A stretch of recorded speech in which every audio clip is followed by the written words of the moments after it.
नमस्ते दोस्तों, जय श्री राम। आप सभी का बहुत बहुत स्वागत है आप सभी के YouTube चैनल श्री रामार्थ पर। दोस्तों, आज की इस वीडियो में मैं आप सभी को बताऊंगा कि आखिर माता सीता का अवतार कैसे हुआ था। जैसा कि हम सभी जानते हैं कि माता सीता जो है राजा जनक को खेती करते समय जमीन के अंदर से मिली थी। तो आखिर माता सीता जमीन में कैसे आई, इसके पीछे की कहानी आज मैं आप लोगों को बताऊंगा। तो चलिए शुरू करते हैं इस वीडियो को।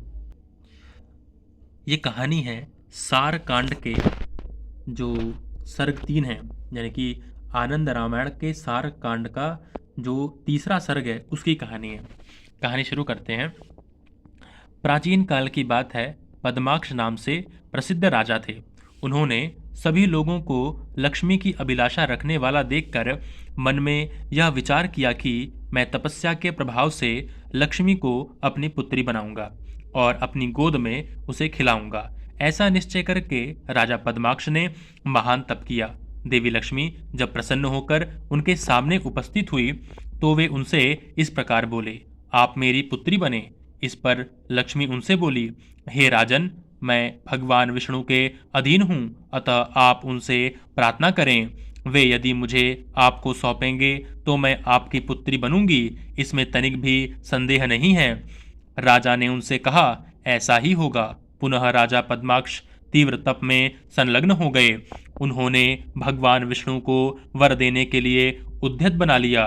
उन्हें प्रणाम करके राजा बोले, मुझे आप लक्ष्मी को कन्या रूप में प्रदान करें। राजा का इस प्रकार का वचन सुनकर भगवान विष्णु ने एक उत्तम मातुलुंग विजौरे का फल उन्हें दिया और फिर वे अंतर्ध्यान हो गए। राजा ने उस विजौरे के फल को तोड़ा तो उसमें उन्होंने स्वर्णिम आभा वाली एक कन्या को देखा। उसे देखकर बड़ी ही अभिलाषा पूर्वक राजा पद्माक्ष ने उसे अपनी शुभ कन्या के रूप में माना।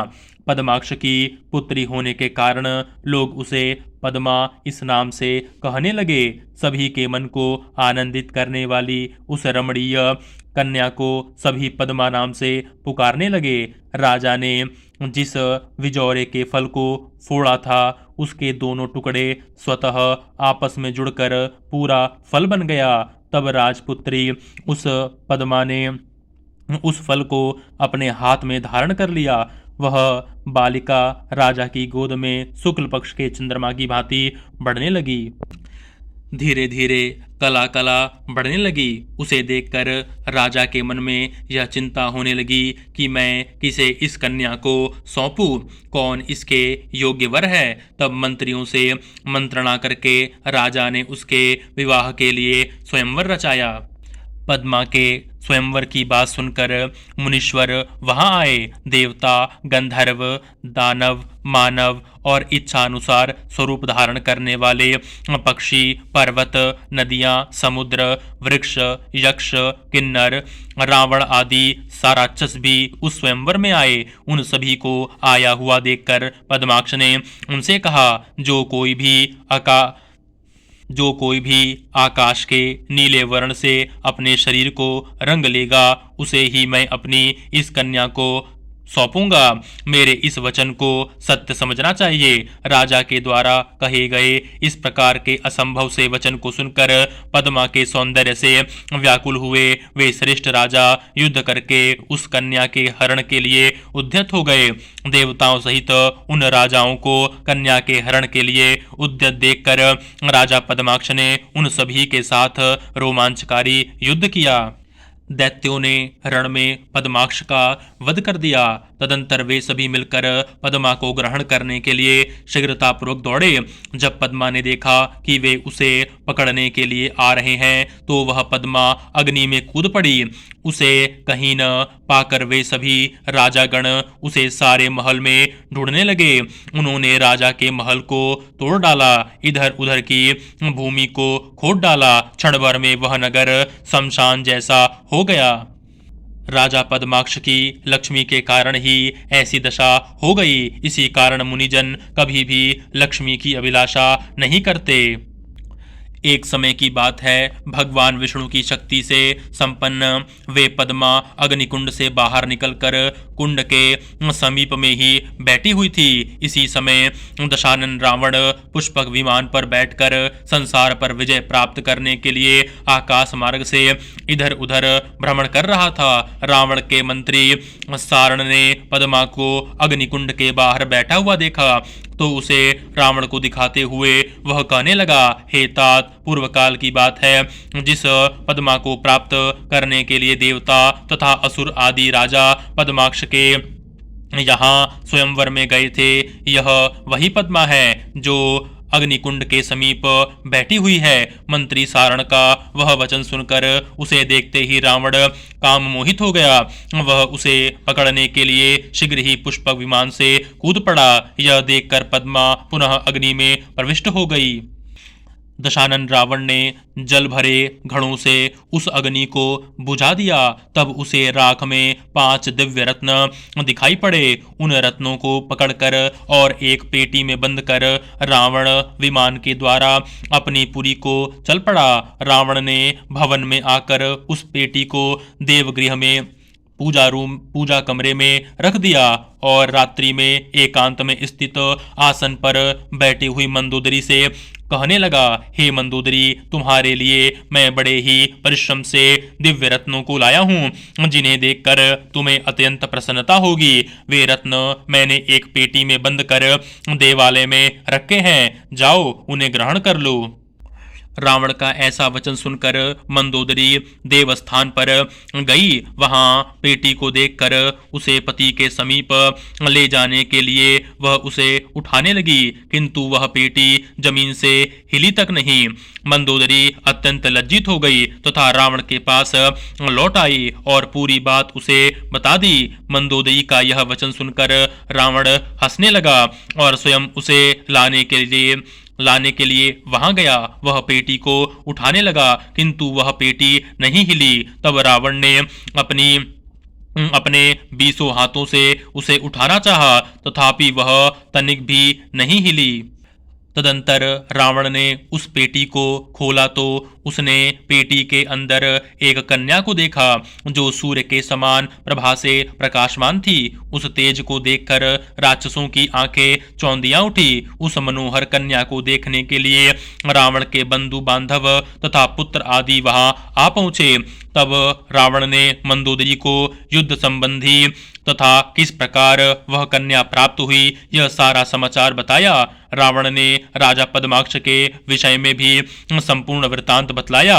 यह सुनकर भयभीत हुई मंदोदरी ने क्रोध करते हुए रावण से कहा, यह कुलघातिनी है, भयंकरी है। इसके विषय में सब कुछ जानते हुए भी आप इसे लंका में क्यों ले आए हैं?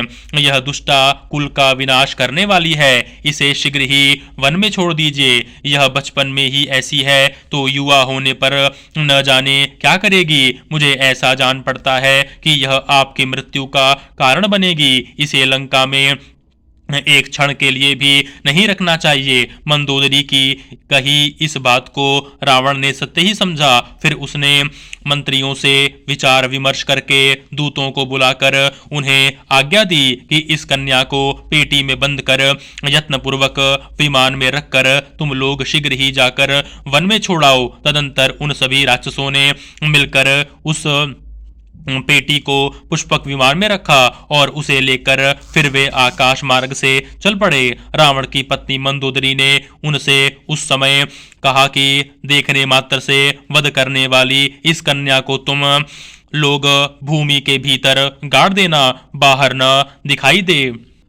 जो गृहस्थाश्रमी होने पर भी विजितेंद्रिय हो, उसी के घर में यह शुभारना वृद्धि को प्राप्त होगी। संपूर्ण चराचर जगत को जो आत्मस्वरूप समझेगा उस पुरुष के घर में यह चिरकाल तक रहेगी, इसमें कोई संशय नहीं है। मंदोदरी के इस प्रकार के वचन को सुनकर ज्यों ही दूत उसे लेकर चलने को उद्यत हुए, उसी समय वह कन्या बोल पड़ी, इस समय तो मैं जा रही हूँ, किंतु राक्षसों का वध करने के लिए मैं मंत्रियों तथा पुत्र सहित दशानन रावण का वध करने के लिए पुनः आऊंगी। पुनः तीसरी बार आकर निकुंभ पुत्र पौंड्रक और 100 सिर वाले रावण को मारूंगी। पुनः चौथी बार आकर कुंभकर्ण के पुत्र शूरवीर मुल्कासुर को मार डालूंगी। उस कन्या का इस प्रकार का वचन सुनकर रावण का हृदय विद्ध हो गया। वे सभी राक्षस भयभीत होकर शव की भांति हो गए। रावण यह सोचने लगा कि इस बालिका को आज ही मार डालना चाहिए। तब रावण सुतीक्ष्ण खड्ग लेकर पद्मा को मारने के लिए दौड़ पड़ा। कन्या को मार डालने के लिए उद्यत देखकर मैं कन्या मंदोदरी ने रावण को रोका और कहा, आयु शेष रहने पर भी आप आज ऐसा साहस मत करें। ऐसा करने से आपका अवश्य वध हो जाएगा।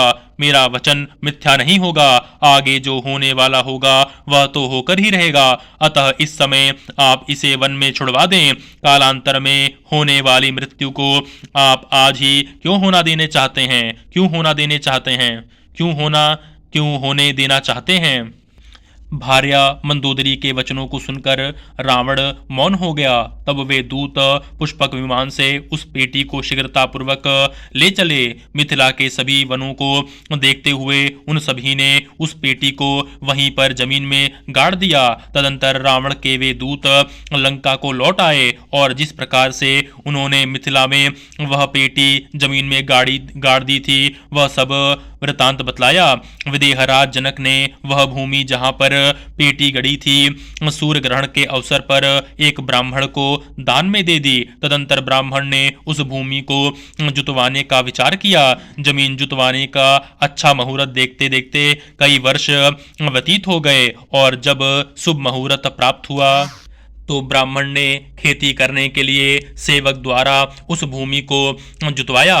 जोतते समय हल के अग्रभाग फाल से वह पेटिका बाहर निकल आई। उसे पकड़कर वह व्यक्ति भूमि के स्वामी उस ब्राह्मण के पास चला आया। वह उस पेटी को खजाने का गड़ा धन समझकर बड़ी प्रसन्नता से उस द्विज से बोला, हे द्विज, आपने जिस मुहूर्त में मुझसे खेत जुतवाया था वह बड़ा ही शुभ मुहूर्त था। आप महान भाग्यशाली हैं। हल के फाल से निकली हुई इस पेटी को आप ग्रहण करें। इसमें रखे हुए धन से अत्यंत भारी इस पेटी को मैं बड़े ही प्रयत्न से उठाकर लाया हूँ। तब उन श्रेष्ठ द्विज ने उस पेटी को ग्रहण किया।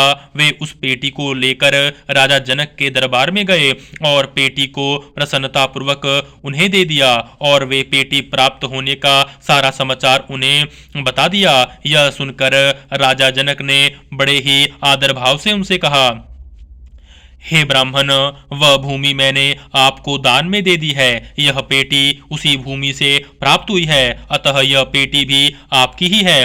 विदेहराज जनक जी के वचनों को सुनकर वे ब्राह्मण पुनः बोले, हे राजन, आपने पूर्व में मुझे केवल भूमि ही दान में दी है। इस धन से परिपूर्ण पेटी को तो आपने मुझे नहीं दिया था। भूमि के अंदर जो गड़ा धन रहता है वह राजा का ही होता है, इसमें कोई संशय नहीं है। मुझे अधर्म स्पर्श न करे, अतः इस पेटी को आप ही ग्रहण करें।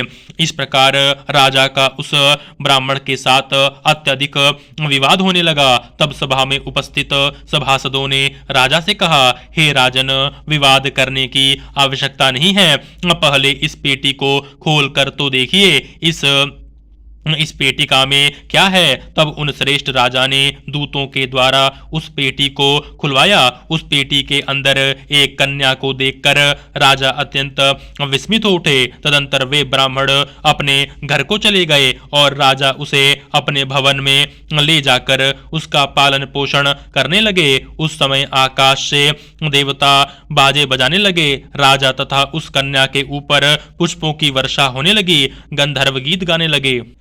मातुलुंग बिजौरा नींबू फल से प्रकट होने के कारण यह कन्या मातुलुंगी इस नाम से प्रसिद्ध हुई। अग्नि में निवास करने के कारण अग्नि गर्भा और रत्नों में निवास करने के कारण संसार में रत्नावली यह नाम पड़ गया। चूंकि वे धरणी से उत्पन्न हुई थी इसलिए धरणीजा भी उनका नाम हुआ। राजा जनक के द्वारा पालित होने से जानकी यह नाम पड़ा। हल के फाल सिर सीत से निकलने के कारण सीता नाम से जानी जाने लगी और पूर्व में राजा पद्माक्ष की कन्या थी इसलिए पद्मा कहलाई। हे राजन, इस प्रकार से सीता के अनंत नाम हैं। आकाश के समान नील वर्ण के शरीर वाले श्री राम ने इन जानकी को प्राप्त करके राजा पद्माक्ष की प्रतिज्ञा को सफल बनाया है। मुनि शतानंद जी ने राजा दशरथ से कहा, इस प्रकार आपने जो पूछा वह सब मैंने आपको निवेदित कर दिया। हे राजन, अब आप इन चारों कन्याओं का पुत्र वधुओं के रूप में स्वीकार कीजिए।